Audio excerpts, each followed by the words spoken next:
В эфире программа «Между тем» и я журналист Дмитрий Аргунов. Здравствуйте.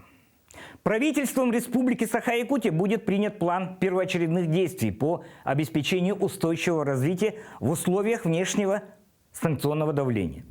Основные мероприятия будут сконцентрированы на недопущении дефицита продуктов продовольственного назначения. Для этих целей рассматриваются вопросы субсидирования части процентной ставки по банковским кредитам, привлеченным предприятиями оптовой торговли и предприятиями пищевой промышленности.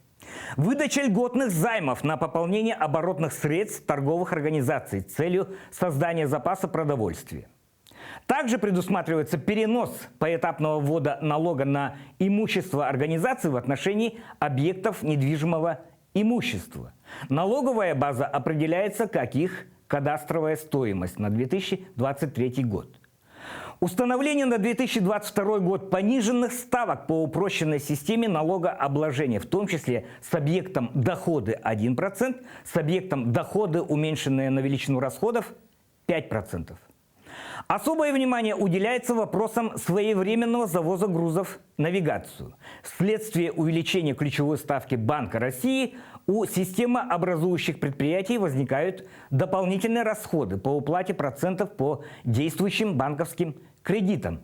На сегодня, по оперативным оценкам, сумма достигает до 4,3 миллиардов рублей. Данная проблема распространяется также на привлечение новых кредитов.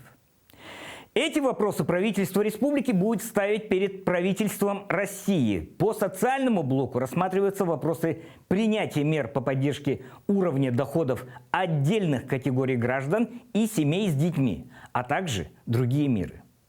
По здравоохранению рассматриваются вопросы обеспечения бесперебойной работы медицинского оборудования, рассматриваются вопросы создания резерва запасных частей и компонентов для проведения ремонта медицинского оборудования, в том числе тяжелого оборудования, 707 единиц.